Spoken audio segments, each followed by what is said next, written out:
Greetings, I'm Solidus-Skully and welcome back to the Silent Hill 2 commentary. And now we got a bent needle, which I'm sure will be put to great use as we traverse this hospital and get things sorted, really. Got a fun-filled day with a lot of cutscenes, a lot of exploration, and we got a shotgun. I really got nothing. I will say that compared to the Woodside Apartments, the hospital is... it's kind of a mixed bag to me, to be perfectly honest. Like, I mean, I will say it is reasonably enjoyable for what you do in it. It's just that I think the Otherworld segment is a little bit more... how would I put this? Packing in terms of content. I mean, there are a few things to see and do here, but... I don't know, the first part of the hospital is just a little bit, plain, for the lack of a better phrase. At least until we get to the Otherworld segment where things do pick up, but... yeah, I really don't know what to say at this point. At this point, we're pretty much just taking our trusty steel pipe and having at it with the nurses. Steel pipe against steel pipe. The ultimate battle. I have no idea why I'm making these sounds. Just to put out the time, I suppose. Which means that it must be time for some more trivia. And, let's see if I've got anything related to this. It seems that I do not.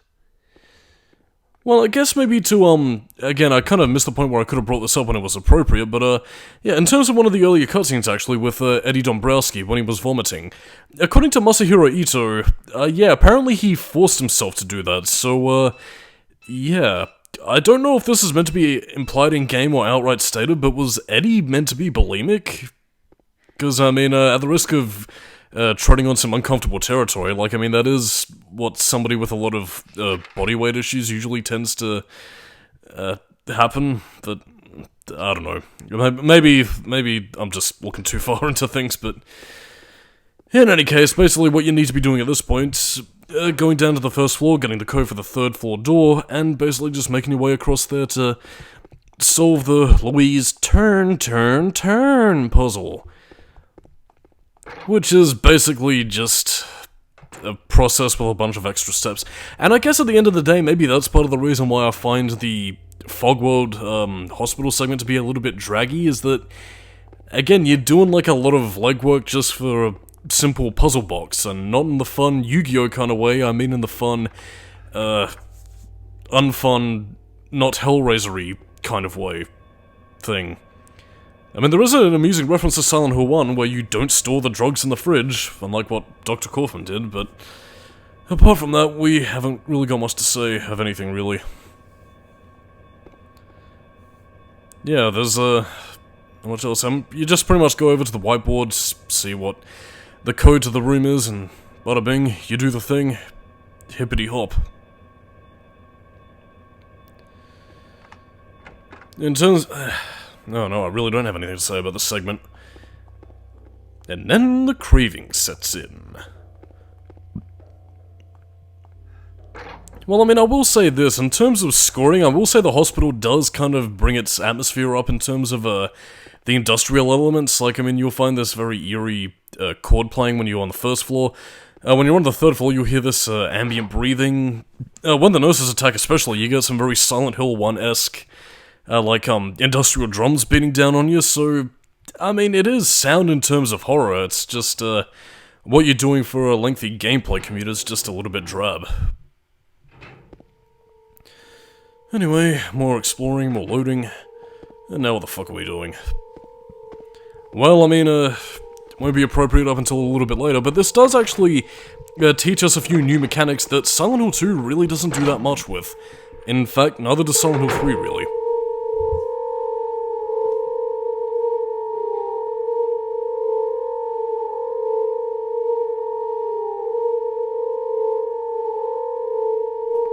James. Wait a minute. I'm kind of tired.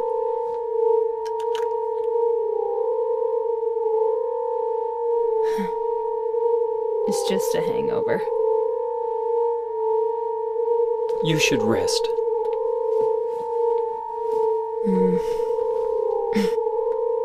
So comfy.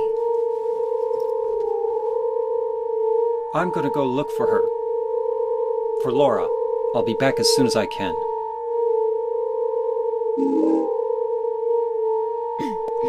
James, I want to ask you something. What if you can't find Mary? What will you do? I haven't thought about that. Seems a little bit odd for Maria to be feeling this way, since at this point in time she dealt with the whole Ernest Baldwin side plot. You know, she's been running around with James, and that hangover hasn't affected her, because let me tell you, if I'm completely fucking hungover, I'm certainly not going on some wacky survival horror adventure, I'll say that much. But, very interesting. Yeah, maybe it's something to do with the water supply. Who knows, really. Actually, I don't think you can read up on that just yet, so, yeah, that's a bit of a spoiler for you. The Toluca Lake. Don't go for a swim, otherwise you might find yourself feeling a little bit ill. Also, isn't this meant to be the room where Heather got the phone call from Leonard Wolf in Silent Hill 3? Because, I mean, it's got the same level of brightness, but maybe they just rearranged it a bit. Oh, well, nothing can be helped, and, actually, would Leonard Wolf be stuck? Actually, no, he wouldn't. Because, I mean, at this point in time, he would probably still be a part of the cult. At least I think he would be, because, I mean, it's 1994 right now in Silent Hill 2. Silent Hill 3 wouldn't be for another couple of years. I don't know, maybe. Claudia's a teenager at this point, and so is Vincent, so... yeah, they're probably just looking for Harry at this point in time. Oh yeah, and this is the turn, turn, turn puzzle. And the main reason why we're gonna be doing a bit of a commutey fuckabout in this hospital. Solve the codes, get some keys, and, again, it's just very video gamey. I mean, the act in and of itself isn't necessarily too bad, it just feels a little bit padded. Like, I mean, you easily could have done without, like, 1 or 2 locks, but I guess for the sake of trying to pad out the environment, that's just what they did. I guess maybe I'm also kind of comparing this to, Silent Hill 1's hospital segment, which was a little bit more interesting, because not only was the atmosphere, I think, a little bit better, but I think in terms of plot and in terms of, what you were discovering there, it was just of a little bit more interesting significance. Whereas everything else here is just... well, I mean, there are interesting things that do happen in the Brookhaven Hospital, but... I don't know, it's just, I guess maybe it's lacking in intrigue, because right now we're looking for Laura, obviously, but... again, it comes across more as a mission objective since we don't really know who Laura is, which again, you could argue is part of the mystery because, oh, how does she know Mary? But really, in regards to anything else, it's just, well, mission objective. Find Laura before time runs out. Well, not really before time runs out, obviously, but, yeah, weird. I guess another, like, slight criticism I might have with Silent Hill 2 in and of itself is that some enemies seem to be very bizarrely placed. Like, I mean, what a mannequin... well, okay, obviously there are medical mannequins, but... again, what are they doing in the hospital? It seems a bit ill-appropriate to put them there, but... regardless of such. And again, this isn't the only example. I'll point out the most egregious example when we get to it, but... I don't know, Silent Hill... again, I think even, well, you know what, I'll save that little anecdote to cure Mary, because I know the cure to her disease, and it is random stories that I can talk about. But on a serious note, though, I'll save that anecdote for later. There is also a diary that you can actually read up on the roof here, and if you read it, well, you're probably going for a very specific ending, so yeah, take care. But make sure that you read it before, well, certain plot things happen. Because, yeah, if you decide to wait around here, yeah, something happens. Particularly with that fence, since it's rather highlighted even from behind James. I mean, no other fence is given that level of detail, so, I'm sure nothing bad will happen here. Yeah, there's a diary right there, those scattered pages down there. But anyway, I'm sure nothing bad will ever happen whatsoever. What?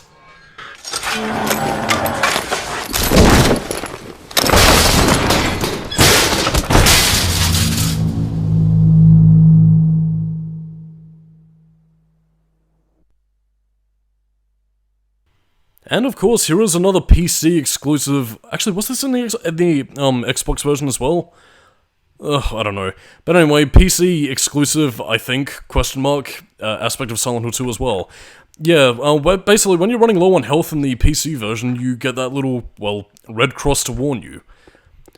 I mean, not really sure why this was added. I guess maybe it was for convenience's sake, and I guess if Silent Hill 2 ever had a Dreamcast port, they possibly would have had it there for that version as well, but yeah, warns you when you have low health, which again is useful, but at the same time kind of redundant, because I mean, if you look up into the menu, like, I mean, you can already see that, you know, when the screen goes red and, like, staticky, that's when you should heal up. I mean, I don't know, like, I mean, to delve into a bit of trivia here, actually, they were initially going to have an inventory system similar to that of Silent Hill 1, where James would have, like, green, yellow, and red to indicate his health, similar to that of Harry, but they changed it up for some reason, so I don't know. I guess maybe the hospital logo thing was the attempt to kind of patch that up, maybe? Kind of? I don't know. Maria, what do you have to say about this once we make our way back to your luscious room?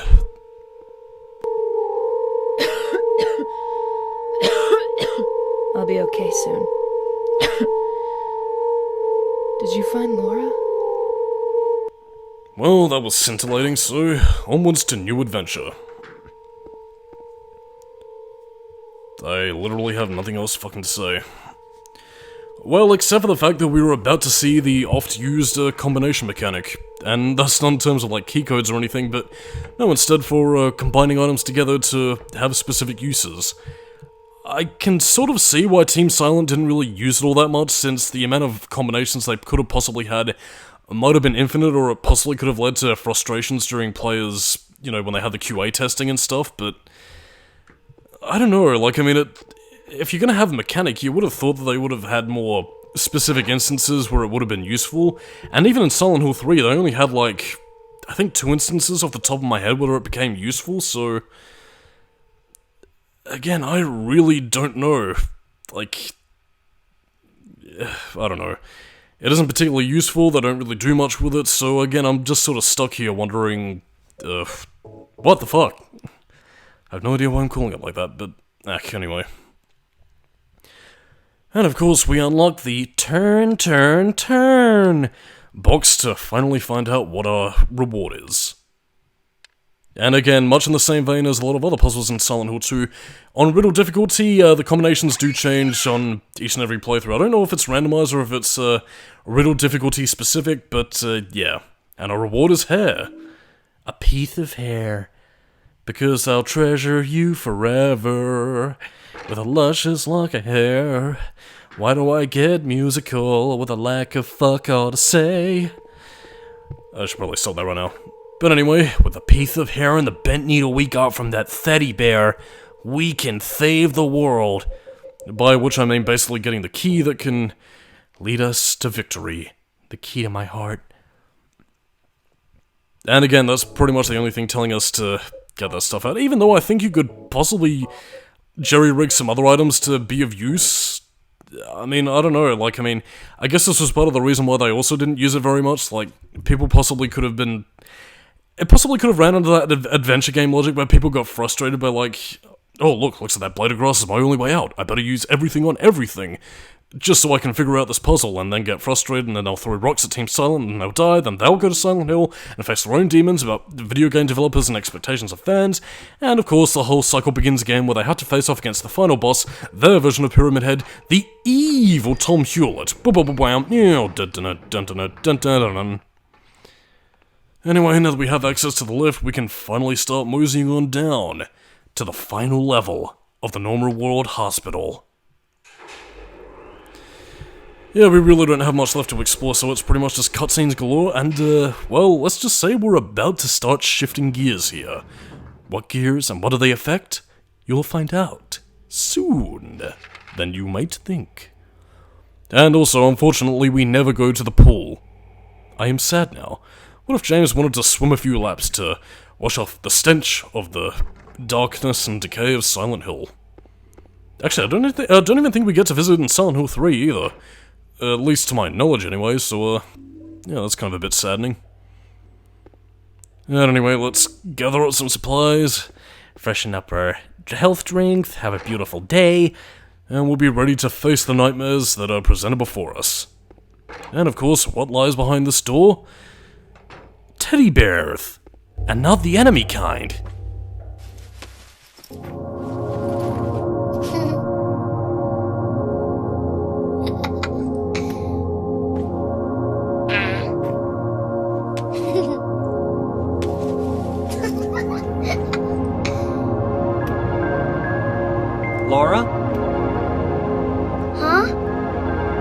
know my name? Eddie told me. That big fat blabbermouth. How do you know about Mary? What's the big deal? Why can't you just tell me? You gonna yell at me if I don't? No, I won't.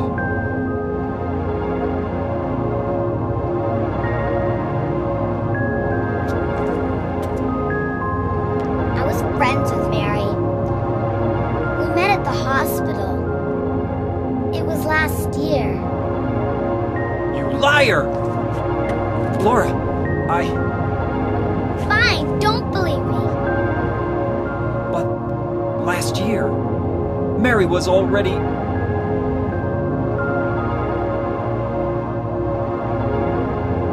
I'm sorry, Laura.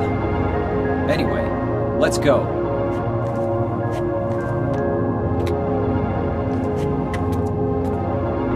We can talk about this later. This is no place for a kid. There are all sorts of strange things around here. I can't believe you haven't even gotten a scratch on you. Why should I?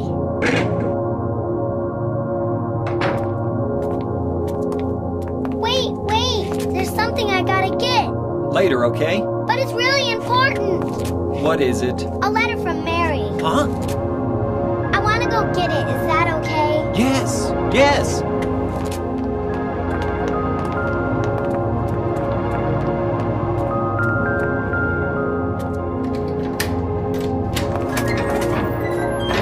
Come on, hurry up. Is it in there?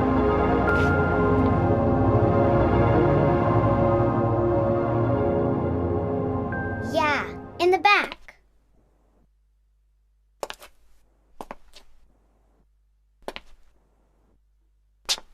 What are you doing, Laura?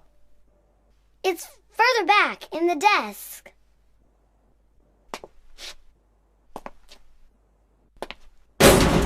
Laura! What are you doing?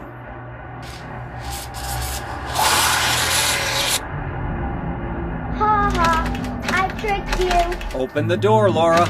Why should I? I'm a liar, right? Want me to open it? Huh? Do ya? What's the magic word? Laura? Okay, I guess I won't open it. I think I'll just leave you like this. You snotty little brat! Open up! Why, you... Laura? You hurt me! And because Laura is completely unaware of these monsters, James pretty much has to fight off a triple wave combo of the flesh lips. Again, there's also one thing about the flesh lips that I haven't seen for myself, but I believe they actually have a death animation where if they kill James, they actually drag him up into the ceiling from whence they came, so yeah, that's interesting. But again, basically, it's pretty much a practice round for the final boss, really, so yeah, run away from them, avoid getting attacked by them when they dangle down and try to strangle you, and you should be good. Again, they are pretty big bullet sponges, so bust out the shotgun, which is pretty much your boss buster for this point in the game. And again, you'll know when they're dead when their legs basically just curl up to the ceiling, so yeah, when they curl up like that and remain stationary, you're good, but you know, just watch your ammo supplies and keep on the move. And of course, just when you think you're done, a third one drops down, which just makes you feel very sad. And also, where are they coming from, actually? Like, I mean, you'll see one drop down right around here, I think, so, is there like a gap in the ceiling? Whatever. In the meantime, I'm Solidus-Skully, keeping new metal, and, well, as you can no doubt start hearing the siren going on, Silent Hill's Otherworld is about to take its hold on James Sunderland, so catch you dudes and dudettes next time, and I will see you later. Bye-bye.